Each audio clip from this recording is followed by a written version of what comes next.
नमस्कार दोस्तों, आप सभी का आपके अपने YouTube चैनल स्टीव राज में स्वागत है।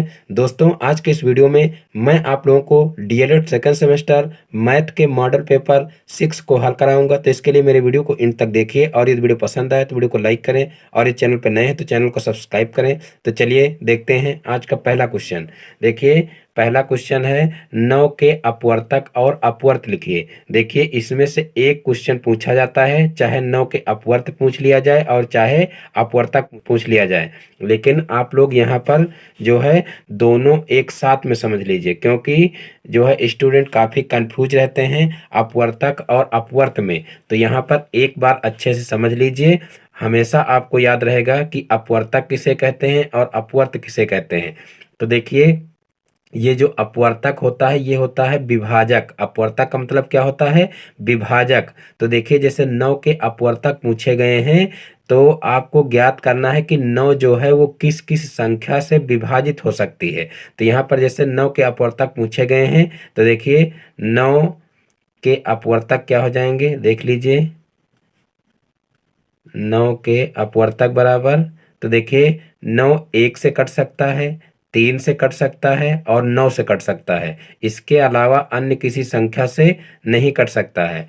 तो यहाँ पर देखिए 9 के अपवर्तक क्या हो जाएंगे, 1, 3 और 9। यानी कि जो अपवर्तक होते हैं वो निश्चित होते हैं। किसी भी संख्या के अपवर्तक जो होते हैं वो निश्चित होते हैं, यानी कि सिर्फ उतने ही अपवर्तक उसके हो सकते हैं, उससे अधिक या उससे कम अपवर्तक उसके नहीं हो सकते हैं। लेकिन जो अपवर्त होते हैं वो अपवर्त अनिश्चित होते हैं, यानी कि अगर अपवर्त लिखने के लिए दिया जाएगा तो लिमिट दी हुई होगी। जैसे यहाँ पर 9 के अपवर्त कहा गया है, तो यहाँ पर आपको अगर एग्जाम में दिया जाएगा तो एग्जाम में ये जरूर दिया जाएगा कि 9 के प्रथम 5 अपवर्त लिखिए, या 9 के प्रथम 3 अपवर्त लिखिए, या 9 के प्रथम 7 अपवर्त लिखिए। तो इस तरीके से जो है लिमिट जरूर दी हुई होगी, क्योंकि अपवर्तों की संख्या जो होती है वो अनंत होती है। यानी कि 9 की टेबल आप पढ़ते चले जाइए तो वो अनंत तक जो होंगे इसके अपवर्त होंगे। तो इसलिए 9 के अपवर्त क्या हो जाएंगे, देख लीजिए। 9 के अपवर्त, तो यहाँ पर देखिए 9 के अपवर्त इस तरीके से लिखा जा सकता है। 9 की टेबल, 9 का 9, 9 दूनी 18, 9 त्रिक 27, 9 चौक 36, 9 पछे 45। इस तरीके से डाट डाट डाट डाट इस तरीके से ये अनंत तक जाएगी। तो इस प्रकार से जो है यहाँ पर 9 के अपवर्तक क्या हो जाएंगे, यानी कि 9 किन किन संख्याओं से कटता है ये 9 के अपवर्तक हो जाएंगे। और 9 के अपवर्त क्या हो जाएंगे, 9 की टेबल आपको लिखना रहेगा। लेकिन जब अपवर्त पूछे जाएंगे किसी भी संख्या के तो वहां पर लिमिट जरूर दी हुई होगी, और लिमिट से आप तुरंत पहचान जाना कि जो है हमको उस जो भी संख्या दी हुई है उस संख्या का हमको टेबल लिखना है। और अगर लिमिट ना दी हुई हो तो समझ लीजिए कि वहां पर अपवर्तक पूछे जा रहे हैं, यानी कि किस किस संख्या से वो संख्या कटेगी ये पूछा जा रहा है। तो यही पहचानने की ट्रिक है और यही दोनों में अंतर है। अब देखते हैं नेक्स्ट क्वेश्चन। तो देखिए, नेक्स्ट क्वेश्चन है क्रमागत दो पूर्णांकों का अंतर होता है। क्रमागत दो पूर्णांकों का अंतर होता है, तो देखिए इसका आंसर हो जाएगा 1, क्योंकि क्रमागत दो पूर्णांकों का मतलब क्या है, जैसे एक संख्या है तो 1 के बाद क्रम से आने वाली संख्या कौन सी होगी, 2 होगी। तो दोनों में अंतर कितना है, 1 का अंतर है। तो वही यहाँ पर अंतर पूछा गया है कि दो पूर्णांकों क्रमागत दो पूर्णांकों का अंतर कितना होता है, तो वो होता है 1। तो 1 ही इसका आंसर हो जाएगा। अब देखते हैं नेक्स्ट क्वेश्चन। तो देखिए, नेक्स्ट क्वेश्चन है, क्या शून्य का गुणात्मक प्रतिलोम होता है? क्या शून्य का गुणात्मक प्रतिलोम होता है? तो देखिए इसका आंसर क्या हो जाएगा, देखिए शून्य का गुणात्मक प्रतिलोम नहीं होता है। तो यहाँ पर लिखेंगे नहीं, क्योंकि देखिए गुणात्मक प्रतिलोम का मतलब क्या होता है कि ऐसी संख्या उसका गुणात्मक प्रतिलोम होती है कि गुणा करने पर दोनों का गुणनफल 1 हो जाए। जैसे मान लीजिए 1/2 का हमको गुणात्मक प्रतिलोम ज्ञात करना है, तो इसका गुणात्मक प्रतिलोम क्या हो जाएगा, 2/1 हो जाएगा। यानी कि इसका जो है दो दो से कैंसिल हो जाएगा, एक एक से कैंसिल हो जाएगा, और कुल मिलाकर के यहाँ पर इसका गुणनफल क्या आ जाएगा, एक आ जाएगा। तो यहाँ पर देखिए शून्य का गुणात्मक प्रतिलोम पूछा गया है, तो शून्य के साथ में कोई ऐसी संख्या नहीं है कि शून्य के साथ में गुणा करने पर जो है एक आ जाए, क्योंकि चाहे जो संख्या आप लेंगे उसको शून्य से गुणा करेंगे तो सीधे से जीरो हो जाएगा, यानी कि वो संख्या भी शून्य हो जाएगी, इसलिए इसका कोई गुणात्मक प्रतिलोम नहीं होता है।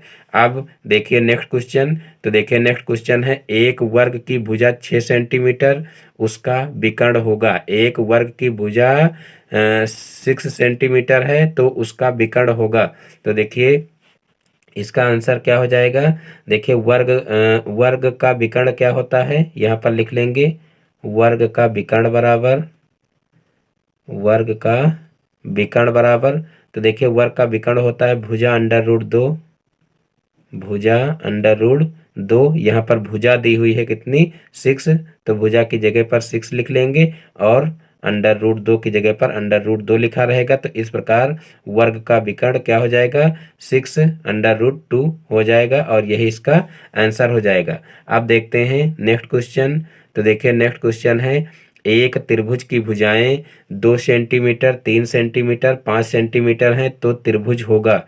देखिए इस टाइप का क्वेश्चन पूछा गया था, और उसमें सिर्फ यहाँ पर भुजाएं चेंज थी, और जो है यहाँ पर भुजाएं दी हुई थी 3, 5 और 8, और यहाँ पर देखिए भुजाएं हैं 2, 3 और 5। तो यहाँ पर पूछा गया है तो त्रिभुज होगा। तो यहाँ पर देखिए 4 ऑप्शन दिए थे, और उन 4 ऑप्शन में आपको बताना था कि ये त्रिभुज कैसा त्रिभुज होगा। तो देखिए कुछ लोग बिना सोचे समझे यहाँ पर क्या करते हैं कि भुजाएं देखते हैं, सभी भुजाएं अलग अलग हैं, बस तुरंत विषम बाहु त्रिभुज पर टिक कर देते हैं, क्योंकि विषम बाहु त्रिभुज की जो भुजाएं होती हैं वो सभी अलग अलग होती हैं, यानी कि अलग अलग लंबाई की होती हैं, तो इसलिए इसको विषम बाहु पर ही टिक कर देते हैं। लेकिन इसका उत्तर क्या होगा, त्रिभुज संभव नहीं, त्रिभुज संभव नहीं, त्रिभुज संभव नहीं, ये क्वेश्चन अब की बार पूछा जा सकता है, क्योंकि इसमें भुजाएं ही चेंज थी। अब हो सकता कहो ये क्वेश्चन पूछ लिया जाए, यानी कि भुजाएं इसकी चेंज कर दी जाएं, और ये क्वेश्चन पूछा जा सकता है। तो यहाँ पर आपको क्या लिखना है, त्रिभुज संभव नहीं है। और त्रिभुज संभव क्यों नहीं है वो भी समझ लेते हैं।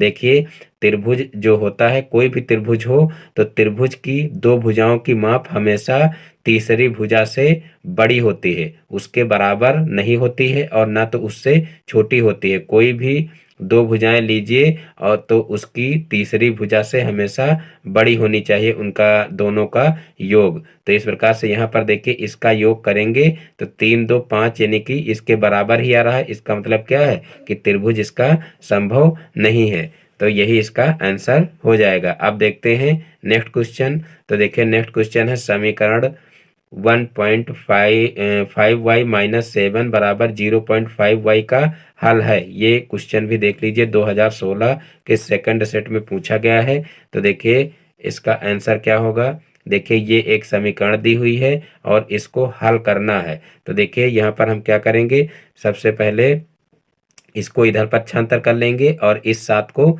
उधर भेज देंगे। तो यहाँ पर देखिए 1.5y और इसको इधर पक्षांतर करेंगे तो माइनस का 0.5y हो जाएगा, और इसको इधर पक्षांतर करेंगे 7 को तो ये इधर माइनस का है उधर जाएगा प्लस का 7 हो जाएगा।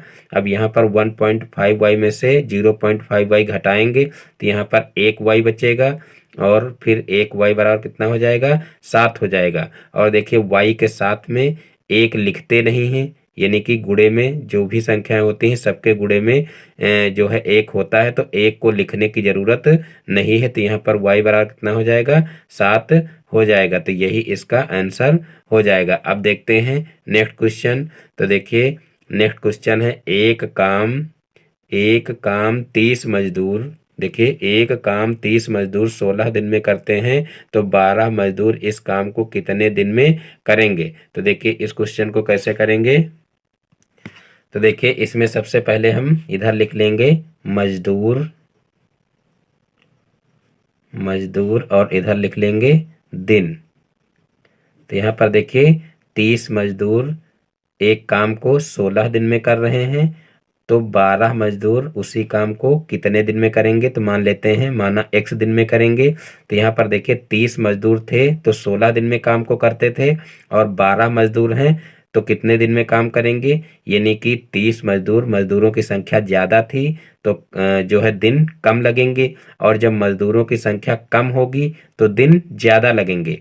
यानी कि यहाँ पर जो x है वो क्या है, ज़्यादा है, यानी कि बड़ी संख्या है। और यहाँ पर देखिए मजदूरों की संख्या जो ऊपर वाली है वो बड़ी संख्या है, तो यहाँ पर देखिए बड़े की तरफ एरो लगा लेंगे। यहाँ पर देखिए मजदूर ज़्यादा हैं ऊपर, तो ऊपर की तरफ एरो लगा देंगे। यहाँ पर देखिए मजदूर कम है तो यहाँ पर दिन ज़्यादा लगेंगे, यानी कि यहाँ पर x की जो वैल्यू आएगी वो जो है 16 से ज़्यादा होगी। अब यहाँ पर क्या करेंगे, अब इनको जो है समानुपात के रूप में लिख लेंगे। तो यहाँ पर देखिए क्या हो जाएगा, देखिए जिधर एरो है एरो वाली संख्या को ऊपर रखेंगे तो यहाँ पर 30/12 हो जाएगा, और बराबर यहाँ पर कर देंगे। देखिए यहाँ पर एरो इधर है, बड़ी संख्या ये है तो इसको ऊपर करेंगे, x/16 हो जाएगा।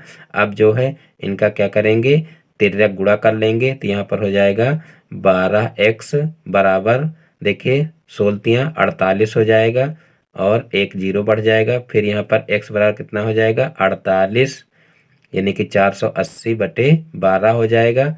अब 12 से इसको भाग करेंगे तो 12 चौक 48 होता है, यानी कि यहाँ पर 40 आ जाएगा।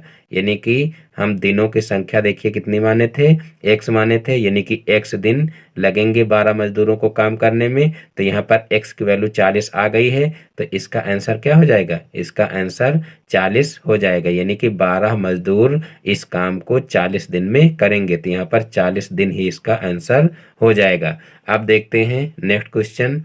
तो देखिए नेक्स्ट क्वेश्चन है 121 रूट के अंदर है, और फिर प्लस √64 है, फिर माइनस √0.04 है, प्लस फिर √0.16 है का मान ज्ञात कीजिए। तो देखिए इस क्वेश्चन को कैसे करेंगे, तो यहाँ पर देखिए 121 का वर्गमूल कितना हो जाएगा, तो देखिए इसका वर्गमूल हो जाएगा 11, क्योंकि 11 ग्रहीय में 121 होता है, और प्लस 64 का वर्गमूल क्या हो जाएगा, तो देखिए 64 का वर्गमूल हो जाएगा 8, 8 अठाई 64 होता है। फिर माइनस यहाँ पर देखिए 0.01 का वर्गमूल 0.4 का वर्गमूल कितना होगा, तो देखिए इसका वर्गमूल हो जाएगा 0.2, तो यहाँ पर 0.2 लिख लेंगे। और फिर प्लस यहाँ पर देखिए 0.16 का वर्गमूल क्या हो जाएगा, तो देखिए इसका वर्गमूल हो जाएगा 0.4। तो इस प्रकार से अब इन सभी को जोड़ लेंगे। तो यहाँ पर देखिए 11 में 8 जुड़ेगा तो 19 हो जाएगा, तो यहाँ पर 19 लिख लेंगे। और फिर माइनस यहाँ पर देखिए माइनस का 0.2 है और ये प्लस का 0.4 है, तो प्लस वाले में से माइनस वाला घटा लेंगे, तो यहाँ पर 0.2 हो जाएगा। अब यहाँ पर देखिए प्लस की संख्या बड़ी थी इसलिए प्लस का चिन्ह लगेगा। अब 19 में 0.2 जुड़ जाएगा, तो यहाँ पर 19 पॉइंट कितना हो जाएगा 2 हो जाएगा। तो इस प्रकार से 19.2 ही इसका आंसर हो जाएगा। अब देखते हैं नेक्स्ट क्वेश्चन। तो देखिए नेक्स्ट क्वेश्चन है क्वेश्चन नंबर 9। आर्यन की उम्र श्याम से 5 वर्ष अधिक है। आर्यन की उम्र श्याम से 5 वर्ष अधिक है। यदि आर्यन की वर्तमान उम्र 28 वर्ष हो तो श्याम की वर्तमान उम्र बताइए। तो देखिए यहाँ पर कहा गया है कि आर्यन की उम्र श्याम से 5 वर्ष अधिक है। तो यहाँ पर हम क्या करेंगे, सबसे पहले श्याम की वर्तमान उम्र मान लेंगे। तो यहाँ पर देखिए लिख लेंगे माना श्याम की वर्तमान उम्र बराबर, माना श्याम की वर्तमान उम्र बराबर क्या हो जाएगी। देखिए कहा गया है कि आर्यन की उम्र श्याम से 5 वर्ष अधिक है। तो यहाँ पर श्याम की उम्र वर्तमान उम्र मान लेंगे x वर्ष, तो आर्यन की वर्तमान उम्र कितनी हो जाएगी, तो आर्यन की वर्तमान उम्र बराबर कितनी हो जाएगी। देखिए श्याम से 5 वर्ष अधिक है, तो यहाँ पर श्याम की हम माने हैं x, तो आर्यन की कितनी हो जाएगी x प्लस 5 वर्ष हो जाएगी। अब देखिए यहाँ पर कहा गया है कि यदि आर्यन की वर्तमान उम्र 28 वर्ष हो, यहाँ पर देखिए इसके हिसाब से हम माने हैं तो आर्यन की उम्र वर्तमान उम्र x प्लस 5 आ रही है। तो यहाँ पर हम लिख लेंगे अतः x प्लस 5 बराबर कितना हो जाएगा, 28 वर्ष हो जाएगा, क्योंकि यहाँ पर वर्तमान उम्र जो है आर्यन की दी हुई है 28 वर्ष, और यहाँ पर वर्तमान उम्र इसके हिसाब से x प्लस 5 आ रहे थे। इन दोनों को बराबर में लिख देंगे, यहाँ पर चाहे ब्रैकेट में लिख सकते हैं, चूंकि आर्यन की वर्तमान उम्र बराबर 28 वर्ष दिया है, ये इतना ब्रैकेट में लिख लेंगे। अब यहाँ पर इसको हम क्या करेंगे, इसको सॉल्व कर लेंगे, यानी कि इससे जो है x की वैल्यू निकाल लेंगे। तो यहाँ पर देखिए x बराबर क्या हो जाएगा, इस 5 को इधर पक्षांतर कर देंगे तो 28 माइनस 5 हो जाएगा। अब 28 में से 5 को घटाएंगे तो कितना हो जाएगा, 23 हो जाएगा। तो यहाँ पर देखिए x बराबर 23 हो जाएगा, और हमको क्या करना है, श्याम की वर्तमान उम्र निकालनी है। तो श्याम की वर्तमान उम्र कितनी माने थे, x माने थे। तो यहाँ पर नीचे लिख लेंगे अतः श्याम की वर्तमान उम्र बराबर 23 वर्ष आंसर। तो इस प्रकार से ये क्वेश्चन आसानी से लग जाएगा। अब देखते हैं नेक्स्ट क्वेश्चन। तो देखिए नेक्स्ट क्वेश्चन है, दो संख्याओं का अंतर 48 है। दो संख्याओं का अंतर 48 है। इनमें से बड़ी संख्या में छोटी संख्या से भाग देने पर भागफल 5 है, शेषफल 0 है। दोनों संख्याएं ज्ञात कीजिए। देखिए ये क्वेश्चन भी 2016 में आया हुआ क्वेश्चन है, इम्पॉर्टेंट क्वेश्चन है। तो देखिए इसको कैसे ज्ञात करेंगे, तो चलिए हल करते हैं। दो संख्याओं का अंतर 48 दिया हुआ है, तो यहाँ पर हम मान लेंगे माना पहली संख्या बराबर, तो देखिए यहाँ पर माना पहली संख्या क्या हो जाएगी, x हो जाएगी। मान लेंगे हम माना पहली संख्या x है, तथा दूसरी संख्या बराबर, तो देखिए दूसरी संख्या हो जाएगी x प्लस 48। देखिए यहाँ पर कुछ स्टूडेंट यहाँ पर डाउट में हो जाते हैं, तो यहाँ पर इसको अच्छे से समझ लीजिए। देखिए यहाँ पर दो संख्याओं का अंतर 48 दिया हुआ है। तो यहाँ पर देखिए पहली संख्या जब हम x मानेंगे तो दूसरी संख्या x प्लस 48 हो जाएगा। कुछ स्टूडेंट कहते हैं कि यहाँ पर जब जो है अंतर दिया हुआ है तो घटाना चाहिए, आपने यहाँ पर जोड़ क्यों दिया है। तो यहाँ पर आप लोग अच्छे से इधर साइड में समझ लीजिए। देखिए यहाँ पर कहा गया है कि दो संख्याओं का अंतर 48 है। तो यहाँ पर देखिए एक संख्या x है और दूसरी संख्या क्या है, x प्लस 48 है। तो यहाँ पर देखिए इन दोनों का अगर अंतर ज्ञात करेंगे तो यहाँ पर देखिए क्या हो जाएगा, x प्लस 48 में से मान लीजिए x को घटाएंगे तो देखिए x कैंसिल हो जाएगा, तो यहाँ पर 48 हमारा आ जाएगा। तो इस प्रकार से जो है दोनों का अंतर क्या आ जाएगा, 48 आ जाएगा, जो कि यहाँ पर कहा गया है कि दोनों संख्याओं का अंतर 48 है। तो इसीलिए यहाँ पर एक संख्या x मानी गई है और दूसरी संख्या x प्लस 48 मानी गई है। अब देखिए क्या करेंगे, अब यहाँ पर लिखेंगे प्रश्नानुसार।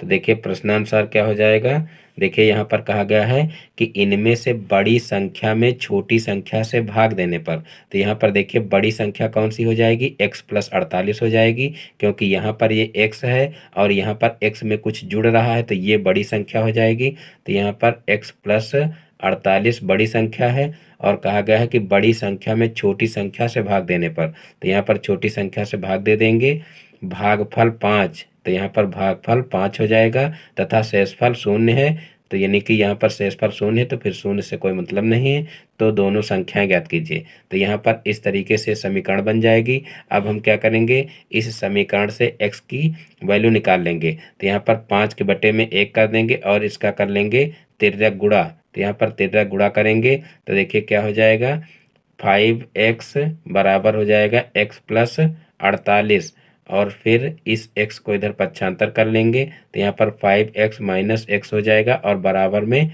48 हो जाएगा।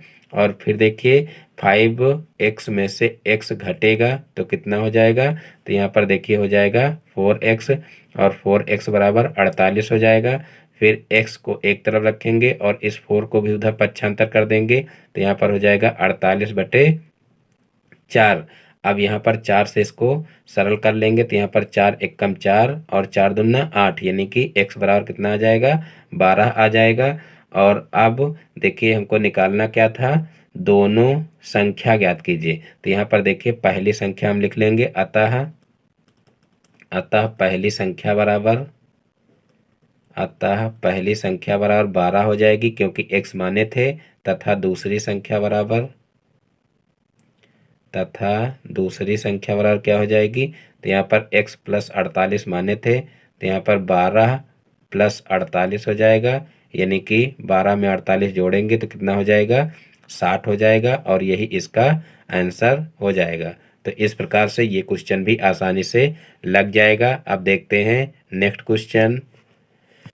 देखिए एक बार यहाँ से और समझ लेते हैं। देखिए यहाँ पर x की वैल्यू कितनी आई है, 12 आई है। तो यहाँ पर देखिए पहली संख्या हम क्या माने थे, x माने थे, तो यहाँ पर हो जाएगा अतः पहली संख्या बराबर 12 हो जाएगी, क्योंकि यहाँ पर x की वैल्यू रख देंगे तो यहाँ पर पहली संख्या 12 हो जाएगी। तथा दूसरी संख्या क्या माने थे, x प्लस 48 माने थे ऊपर, तो यहाँ पर x प्लस 48 लिख देंगे और यहाँ पर फिर x की वैल्यू रख देंगे 12, और 12 में 48 जोड़ेंगे तो कितना हो जाएगा, 60 हो जाएगा। तो इस प्रकार से पहली संख्या 12 हो जाएगी और दूसरी 60 हो जाएगी। तो इस प्रकार से ये क्वेश्चन लग जाएगा। अब देखते हैं नेक्स्ट क्वेश्चन। तो देखिए नेक्स्ट क्वेश्चन है question number 11, x plus y plus z बराबर 12 और x square plus y square plus z square बराबर 64। तो x y plus y z plus z x का मान ज्ञात कीजिए।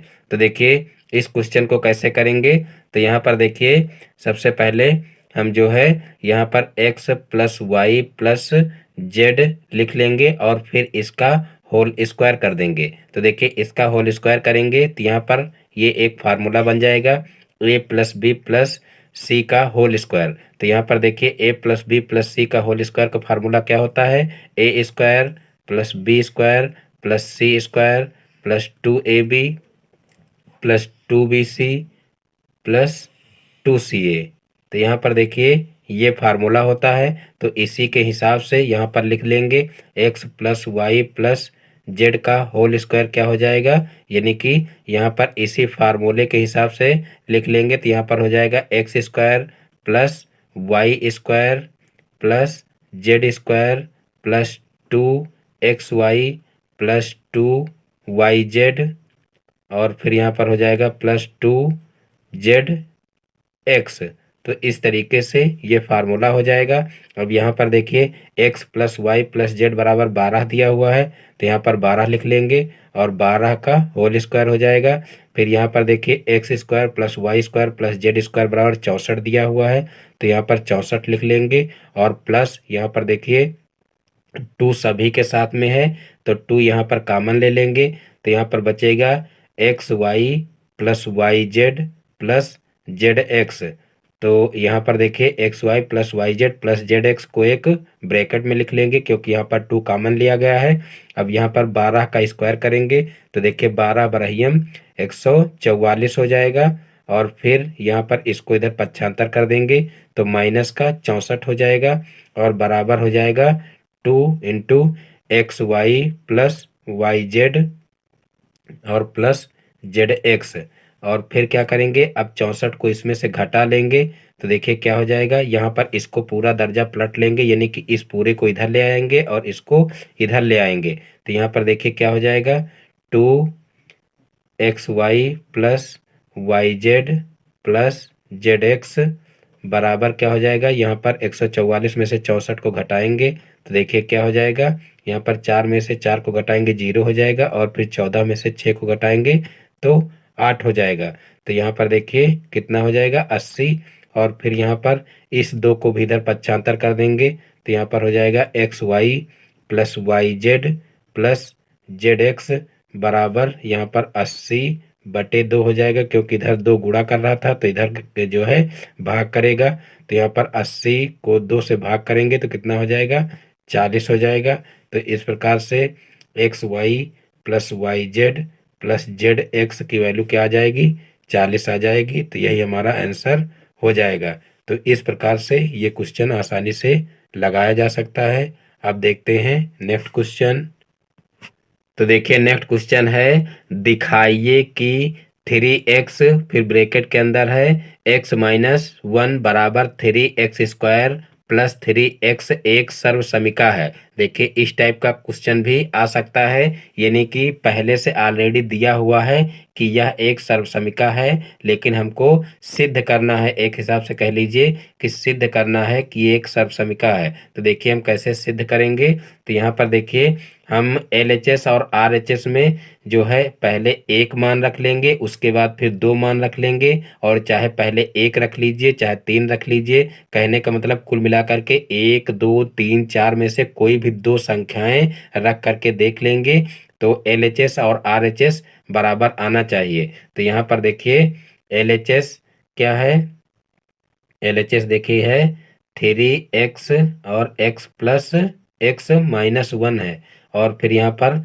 RHS क्या है, तो देखिए RHS है 3x² और प्लस का 3x है। तो यहाँ पर देखिए ये LHS है और ये RHS है। अब इसमें हम क्या करेंगे, x बराबर 1 रखने पर, x बराबर 1 रखने पर यहाँ पर लिख देंगे। तो यहाँ पर देखिए 1 रखेंगे तो 3 × 1 हो जाएगा, फिर यहाँ पर 1 - 1 हो जाएगा, बराबर यहाँ पर 3 × 1 का स्क्वायर हो जाएगा, प्लस यहाँ पर 3 × 1 हो जाएगा। अब यहाँ पर देखिए 1 का 1 से माइनस होगा तो यहाँ पर 0 हो जाएगा, और 0 से इसका गुणा होगा तो यहाँ पर पूरा 0 हो जाएगा। देखिए यहाँ पर ये क्वेश्चन थोड़ा सा गलत लिखा हुआ है, क्योंकि यहाँ पर 0 नहीं आना चाहिए। यहाँ पर देखिए 0 आ रहा है, और यहाँ पर बराबर में देखिए यहाँ 3 आ रहा है, यहाँ 3 दोनों को जोड़ेंगे तो 6 आ जाएगा। तो ये सर्वसमिका नहीं है, जबकि यहाँ पर पहले से ही बताया गया है कि ये सर्वसमिका है, इसलिए यहाँ पर देखिए माइनस नहीं होगा, यहाँ पर प्लस होगा। बुक में गलत दिया हुआ है, तो यहाँ पर देखिए जब प्लस कर लेंगे तो यहाँ पर एक एक कितना हो जाएगा, 2 हो जाएगा, और 2 का 3 से गुणा होगा तो 2 तिहाई 6 हो जाएगा। तो इस प्रकार से यहाँ पर 6 आ जाएगा, और यहाँ पर भी देखिए क्या आ जाएगा, 6 आ जाएगा। तो इस प्रकार से LHS बराबर RHS हो जाएगा, LHS बराबर RHS। और इधर जो है क्या करेंगे, अब पुनः जो है x बराबर 2 रख देंगे, और चाहे 3 रख लीजिए। तो x बराबर 3 रखने पर लिख लेंगे। तो देखिए अब भी इनका मान बराबर आना चाहिए, तो यहाँ पर 3 × 3 हो जाएगा, और फिर 3 + 1 हो जाएगा, और फिर RHS में क्या हो जाएगा, 3 × 3 का स्क्वायर प्लस 3 × 3 हो जाएगा, 3 × 3। तो यहाँ पर देखिए 3 त्रिका 9 हो जाएगा, और 9 चौक 36 हो जाएगा, क्योंकि यहाँ पर 3 में 1 जोड़ेंगे तो 4 हो जाएगा, तो 9 चौक 36 हो जाएगा, बराबर यहाँ पर देखिए 3 त्रिका 9 हो जाएगा, और यहाँ पर 3 त्रिका 9 और 9 त्रिक 27, यानी कि 27 + 9 कितना हो जाएगा, तो यहाँ पर 36 हो जाएगा, और यहाँ पर भी 36 हो जाएगा। तो इस प्रकार से यहाँ से भी LHS बराबर RHS हो जाएगा। तो यहाँ पर हम नीचे लिख सकते हैं, अतः यह एक सर्वसमिका है, यह एक सर्वसमिका है। तो इस प्रकार से कोई भी समीकरण दी हुई हो या सर्वसमिका दी हुई हो, क्योंकि पहले से हमको पता रहेगा नहीं कि सर्वसमिका है कि समीकरण है, तो उसमें हम क्या करेंगे, 1 2 3 4 कोई भी दो संख्याएं जो है मान रख करके LHS और RHS देख लेंगे। अगर बराबर है तो समझ लीजिए कि वो सर्वसमिका है, और बराबर नहीं है तो समझ लीजिए वो क्या है, समीकरण है। तो इस प्रकार से सर्वसमिका और समीकरण को पहचाना जा सकता है, और इसी तरीके से इसको सिद्ध भी किया जा सकता है। तो चलिए अब देखते हैं नेक्स्ट क्वेश्चन। तो देखिए नेक्स्ट क्वेश्चन है क्वेश्चन नंबर 13। देखिए x - 2y plus 3y - x - 3x - 2y को सरल कीजिए। तो देखिए ये क्वेश्चन भी 2016 में आया हुआ है। तो देखिए इस क्वेश्चन को कैसे करेंगे। तो देखिए बहुत ही आसान क्वेश्चन है, और 2016 में आया हुआ है, तो इम्पॉर्टेंट क्वेश्चन भी है, तो इसको आप लोग अच्छे से समझ लीजिए। तो देखिए इसको कैसे करेंगे। तो यहाँ पर देखिए सबसे पहले हम जो है इन सभी का ब्रैकेट खोल लेंगे तो देखिए x माइनस 2y हो जाएगा। यहाँ प्लस लगा है इसलिए यहाँ पर प्लस का 3y माइनस का x हो जाएगा। इस माइनस की वजह से इसके अंदर के चिन्ह चेंज हो जाएंगे तो यहाँ पर हो जाएगा माइनस का 3x और प्लस का 2y। अब क्या करेंगे, अब देखिए जो संख्याएं जुड़ घट रही हैं उनको जोड़ घटा लेंगे तो यहाँ पर देखिए x प्लस का है, यहाँ पर माइनस का है, ये दोनों आपस में कैंसिल हो जाएंगे। फिर यहाँ पर देखिए 2y माइनस की है और यहाँ पर 2y प्लस की है तो दोनों आपस में कैंसिल हो जाएंगी। अब यहाँ पर बचेगा 3y और यहाँ पर बचेगा माइनस का 3x, तो इन दोनों को लिख लेंगे। अब यहाँ से देखिए 3 कॉमन मिल रहा है तो यहाँ से 3 कॉमन ले लेंगे तो यहाँ पर हो जाएगा y माइनस एक्स। लेकिन यहाँ पर देखिए x आगे होना चाहिए तो यहाँ पर हम चाहें तो x को आगे कर सकते हैं। तो यहाँ पर x को आगे करने के लिए हम क्या करेंगे, माइनस कॉमन ले लेंगे तो यहाँ पर माइनस का 3 हो जाएगा और यहाँ पर प्लस का x हो जाएगा और माइनस का y हो जाएगा। तो इस प्रकार से माइनस का 3 और ब्रैकेट के अंदर x माइनस वाई ही इसका आंसर आ जाएगा। तो इस प्रकार से इस क्वेश्चन को किया जा सकता है। अब देखते हैं नेक्स्ट क्वेश्चन। तो देखिए नेक्स्ट क्वेश्चन है क्वेश्चन नंबर 14। एक वर्गाकार बाग की भुजा 2x प्लस वाई मीटर लंबी है, खेत का क्षेत्रफल ज्ञात करो। एक वर्गाकार बाग की भुजा 2x प्लस वाई मीटर लंबी है, खेत का क्षेत्रफल ज्ञात करिए। तो देखिए यहाँ पर कहा गया है कि जो खेत है वो कैसा है, वर्गाकार है और वर्ग की भुजा दी हुई है। तो यहाँ पर हम इसका क्षेत्रफल देखिए कैसे ज्ञात करेंगे। तो देखिए यहाँ पर वर्ग के क्षेत्रफल का फार्मूला लगा देंगे। तो देखिए वर्ग के क्षेत्रफल का फार्मूला क्या होता है, वर्ग का क्षेत्रफल बराबर हो जाएगा भुजा स्क्वायर, वर्ग का क्षेत्रफल बराबर भुजा स्क्वायर। तो यहाँ पर देखिए भुजा दी हुई है, कितनी दी हुई है 2x प्लस वाई मीटर। तो यहाँ पर 2x प्लस वाई का होल स्क्वायर कर देंगे। अब यहाँ पर इसका होल स्क्वायर खोल लेंगे यानी कि यहाँ पर a प्लस बी का होल स्क्वायर का फार्मूला बन रहा है।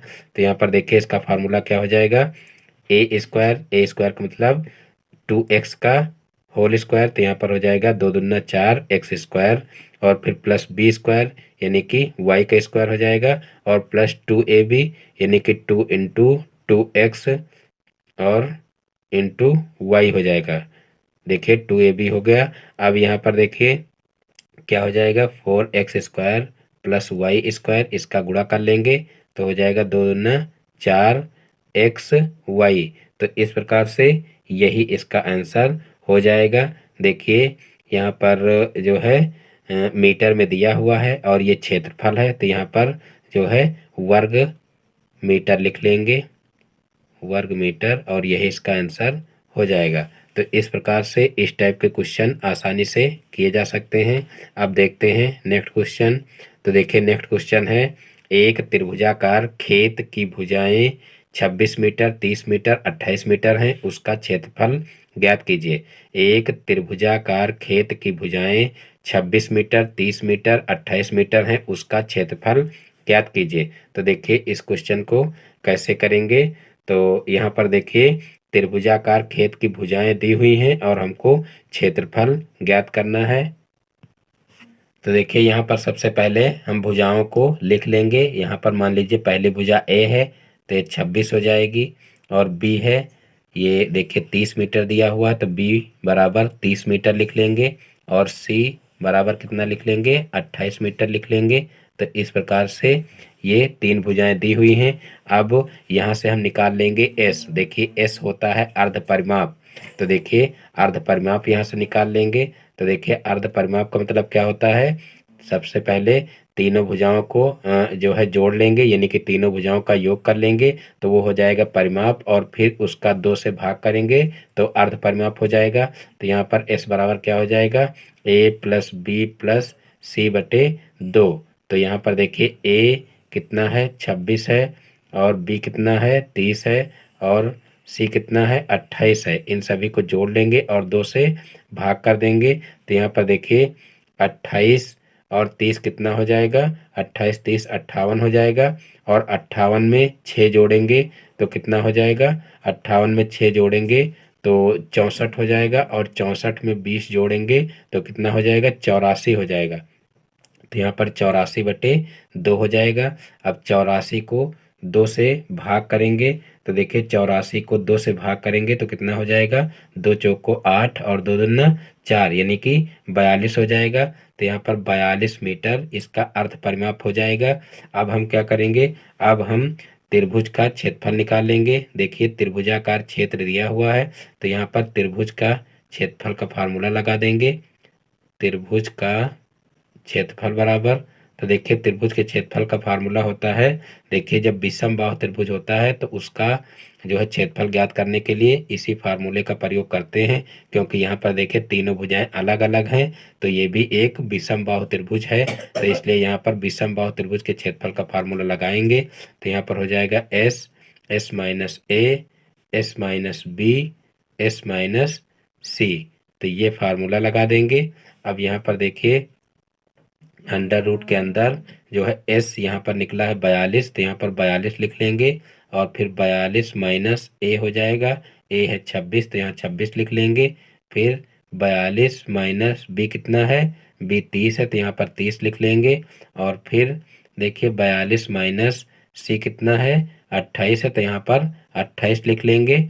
और फिर इन सभी को घटा लेंगे तो यहाँ पर अंडर रूट के अंदर क्या हो जाएगा, 42 इंटू यहाँ पर देखिए 42 में 26 घट जाएगा तो कितना हो जाएगा, तो यहाँ पर देखिए हो जाएगा 16।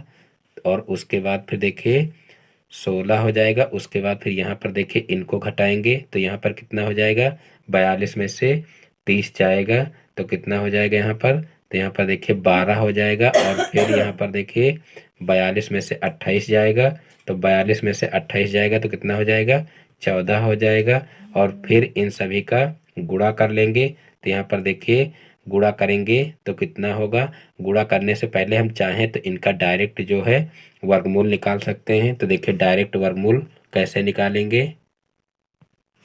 तो देखिए यहाँ पर हम क्या करेंगे, यहाँ पर हम जो है इसको तोड़ लेंगे। देखिए 6 सत्ते 42 होता है तो यहाँ पर 6 गुणे 7 कर लेंगे और फिर गुणे यहाँ पर देखिए 16 का तो डायरेक्ट जो है वर्गमूल निकल आएगा 4। और उसके बाद फिर यहाँ पर जो है 16 ही लिखा रहने देंगे और फिर गुणे यहाँ पर देखिए जो है इसको 2 गुणे 6 लिख लेंगे, 6 दूनी 12 होता है। और उसके बाद फिर यहाँ पर 14 को लिख लेंगे, 2 सत्ते 14। और फिर यहाँ पर देखिए यहाँ पर 6 और 6 का देखिए जोड़ा बन रहा है और यहाँ पर देखिए 7 और 7 का जोड़ा बन रहा है और यहाँ पर 2 का और 2 का जोड़ा बन रहा है और यहाँ पर 16 का डायरेक्ट वर्गमूल निकल आएगा। तो यहाँ पर देखिए एक 6 बाहर आ जाएगा, एक 7 बाहर आ जाएगा और एक जो है देखिए एक 6 बाहर आ गया, एक 7 बाहर आ गया और एक यहाँ पर देखिए 16 का वर्गमूल कितना हो जाएगा, 16 का वर्गमूल हो जाएगा 4। तो यहाँ पर 4 बाहर आ गया, उसके बाद फिर एक 2 बाहर आ गया। तो यहाँ पर देखिए 6 सत्ते 42 हो जाएगा और गुणे यहाँ पर 4 दूना 8 हो जाएगा। अब 8 का 42 से गुणा करेंगे तो देखिए 8 दूना 16 हो जाएगा, 16 का 6 हो जाएगा और उसके बाद 8 चौक 32 और 32 एक 33 हो जाएगा। तो यहाँ पर 336 वर्ग मीटर हमारा आंसर आ जाएगा। तो इस प्रकार से देखिए त्रिभुज का क्षेत्रफल आसानी से ज्ञात किया जा सकता है। यानी कि यहाँ पर सबसे पहले हम क्या करेंगे, अर्ध परिमाप निकाल लेंगे और उसके बाद फिर त्रिभुज के क्षेत्रफल का फार्मूला लगा देंगे और इस प्रकार से इसको हल कर लेंगे। अब देखते हैं नेक्स्ट क्वेश्चन। तो देखिए नेक्स्ट क्वेश्चन है, एक कक्ष की लंबाई 11 मीटर, चौड़ाई 8 मीटर और ऊंचाई 5 मीटर है। कक्ष की चारों दीवारों का क्षेत्रफल ज्ञात कीजिए। तो देखिए इस क्वेश्चन को कैसे करेंगे, तो यहाँ पर देखिए इसका एक फार्मूला होता है, चारों दीवारों का क्षेत्रफल बराबर चारों दीवारों का क्षेत्रफल बराबर। तो यहाँ पर ये फार्मूला आप लोग अच्छे से रट लीजिए जिससे इस टाइप का क्वेश्चन आ जाए तो आप लोग आसानी से कर सको। तो देखिए चारों दीवारों का क्षेत्रफल बराबर क्या होता है, 2 लंबाई प्लस चौड़ाई, 2 लंबाई प्लस चौड़ाई जो कि एक जो है आयत का परिमाप का फार्मूला होता है। तो यहाँ पर 2 लंबाई प्लस चौड़ाई और यहाँ पर गुणे में कर दीजिए ऊंचाई। तो यहाँ पर ये हो जाएगा चारों दीवारों के क्षेत्रफल का फार्मूला। तो यहाँ पर 2 और यहाँ पर देखिए लंबाई कितनी दी हुई है, 11 दी हुई, तो 11 लिख लेंगे। चौड़ाई है 8, तो यहाँ पर 8 लिख लेंगे और गुणे ऊंचाई देखिए 5 दी हुई तो 5 लिख लेंगे। अब यहाँ पर 2 इंटू कितना हो जाएगा, 11 में 8 जुड़ेगा तो कितना हो जाएगा, 19 हो जाएगा। और उसके बाद फिर यहाँ पर गुणे में 5 है तो 5 लिख देंगे।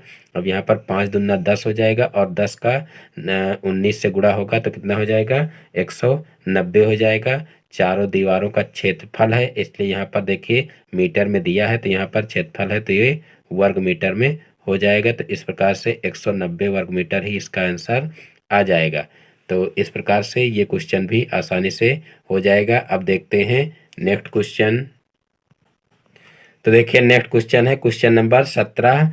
एक समबाहु त्रिभुज की ऊंचाई 3√3 सेंटीमीटर है, समबाहु त्रिभुज का क्षेत्रफल निकालिए। देखिए ये क्वेश्चन भी 2015 में आया हुआ है, इंपॉर्टेंट क्वेश्चन है, तो इसको आप लोग अच्छे से समझ लीजिए। यहाँ पर देखिए एक समबाहु त्रिभुज की ऊंचाई दी हुई है और समबाहु त्रिभुज का क्षेत्रफल निकालना है। तो सबसे पहले हम यहाँ पर मान लेंगे कि माना समबाहु त्रिभुज की प्रत्येक भुजा बराबर x सेंटीमीटर। तो यहाँ पर देखिए ये मान लीजिए एक समबाहु त्रिभुज हो जाएगा इस तरीके से, ये मान लीजिए एक समबाहु त्रिभुज हो जाएगा और इसकी प्रत्येक भुजा कितनी है, x है, और ये भी x हो जाएगी। और इसमें कहा गया है कि समबाहु त्रिभुज की क्षेत्रफल निकालना है और समबाहु त्रिभुज की ऊंचाई दी हुई है। तो देखिए ऊंचाई जो होती है वो ये होती है, तो यहाँ पर देखिए इसकी ऊंचाई दी गई है, तो यहाँ पर ऊंचाई क्या हो जाएगी, 3√3 सेंटीमीटर। और देखिए जो समबाहु त्रिभुज होता है उसकी जो शीर्ष से जो लंब डाला जाता है वो नीचे वाली आधार भुजा को दो समान भागों में विभाजित करता है। तो यहाँ पर देखिए इसकी जो लंबाई है वो x दी हुई है, तो ये दो समान भागों में बांटेगा तो ये कितनी हो जाएगी, x/2 हो जाएगी और ये भी x/2 हो जाएगी। और यहाँ पर देखिए ये 90 डिग्री का कोण है, तो यहाँ पर देखिए ये लंब भुजा हो जाएगी, ये आधार भुजा हो जाएगी और ये कर्ण भुजा हो जाएगी। तो यहाँ पर देखिए पाइथागोरस प्रमेय से देखिए यहाँ पर क्या हो जाएगा, कर्ण का स्क्वायर बराबर लंब का स्क्वायर प्लस यहाँ पर लिख लेंगे आधार का स्क्वायर। तो यहाँ पर देखिए कर्ण क्या है, कर्ण x है तो x का स्क्वायर हो जाएगा और लंब देखिए क्या है, 3√3 है तो यहाँ पर 3√3 का स्क्वायर हो जाएगा प्लस आधार क्या है, तो देखिए आधार है x/2, तो यहाँ पर x/2 लिख लेंगे का होल स्क्वायर। अब यहाँ पर देखिए x² हो जाएगा, इसको इधर पक्षांतर कर लेंगे तो यहाँ पर हो जाएगा -x² हो जाएगा। फिर यहाँ पर इसका स्क्वायर करेंगे तो 3 त्रिक का 9 हो जाएगा और इंटू में 3 हो जाएगा, तो यहाँ पर 9 त्रिक 27 हो जाएगा, यानी कि x² - x²/4 बराबर 9 त्रिक 27 हो जाएगा। तो देखिए यहाँ से हम x की वैल्यू निकाल लेंगे, क्योंकि x की वैल्यू निकालेंगे तभी जो है इसकी एक भुजा की माप निकलेगी और तभी हम इसका जो है क्षेत्रफल निकाल सकते हैं। तो यहाँ पर हम सबसे पहले क्या करेंगे, एलसीएम ले लेंगे। तो देखिए एलसीएम लेंगे तो क्या हो जाएगा, 4x² - x²/4 हो जाएगा बराबर 27 हो जाएगा। अब इस 4 को उधर भेज देंगे तो यहाँ पर देखिए ऊपर हो जाएगा 3x², क्योंकि यहाँ पर 4x² में से एक x² घट जाएगा तो यहाँ पर 4x² हो जाएगा बराबर यहाँ पर 27 × 4 हो जाएगा। तो यहाँ पर देखिए x² बराबर क्या हो जाएगा, यहाँ पर x² बराबर हो जाएगा 27 × 4/3 हो जाएगा, क्योंकि यहाँ पर ये 3 गुणा कर रहा था तो इधर जाएगा तो भाग करेगा, तो यहाँ पर इसको सरल कर लेंगे। तो यहाँ पर देखिए 9 त्रिक 27 होता है तो यहाँ पर 9 आ जाएगा और फिर 9 का 4 से गुणा करेंगे तो 9 चौक 36 हो जाएगा। और यहाँ पर देखिए जो है x का स्क्वायर हटाएंगे तो यहाँ पर √36 हो जाएगा। तो इस प्रकार से यहाँ से x बराबर जो है 36 का वर्गमूल क्या हो जाएगा, 6×6 = 36 होता है, तो यहाँ पर x बराबर कितना आ जाएगा, जो है x बराबर 6 आ जाएगा। तो इस प्रकार से x की वैल्यू निकल आएगी। अब देखिए यहाँ पर हमको करना क्या है कि जो है समबाहु त्रिभुज का क्षेत्रफल निकालना है। तो यहाँ पर देखिए एक भुजा निकल आई है, तो देखिए समबाहु त्रिभुज की प्रत्येक भुजा बराबर होती है और इसके जो क्षेत्रफल का फार्मूला होता है वो क्षेत्रफल का फार्मूला लगा देंगे। तो यहाँ पर देखिए समबाहु त्रिभुज का क्षेत्रफल बराबर, देखिए फार्मूला क्या होता है, तो फार्मूला होता है √3/4 इंटू भुजा स्क्वायर। तो यहाँ पर देखिए भुजा स्क्वायर लिख लेंगे। अब यहाँ पर √3/4 हो जाएगा और भुजा कितनी निकली हुई, 6 निकली हुई, तो यहाँ पर 6 लिख लेंगे और स्क्वायर है उसका, तो इसलिए यहाँ पर 6 गुणे 6 लिख लेंगे। अब यहाँ से देखिए इसको सरल कर लेंगे, तो यहाँ पर 2 दूना 4 हो जाएगा, 2 तिहाई 6 हो जाएगा और फिर 2 तिहाई 6 हो जाएगा और इस 3 का इस 3 में गुणा होगा तो कितना हो जाएगा, 3 त्रिका 9 हो जाएगा। तो यहाँ पर 9 लिख लेंगे और गुणे में √3 है, तो यहाँ पर 9 √3 हमारा आंसर आ जाएगा। और देखिए क्षेत्रफल है और सेंटीमीटर में दिया हुआ है, इसलिए 9 √3 वर्ग सेंटीमीटर हो जाएगा। तो इस प्रकार से इस क्वेश्चन को आसानी से किया जा सकता है। तो इस प्रकार से आज के सारे क्वेश्चन समाप्त होते हैं। मैं उम्मीद करता हूं कि आज के सारे क्वेश्चन आप लोगों को अच्छे से समझ में आ गए होंगे। दोस्तों, यदि हमारा वीडियो पसंद आया हो तो वीडियो को लाइक करें और इस चैनल पर नए हैं तो चैनल को सब्सक्राइब करें और बेल आइकन को भी प्रेस कर लें, जिससे हमारे आगे आने वाले वीडियो का नोटिफिकेशन आपके मोबाइल पर सबसे पहले पहुंचे। फिर मिलते हैं अपने नेक्स्ट वीडियो में एक नए टॉपिक के साथ में। तब तक के लिए जय हिंद, वंदे मातरम।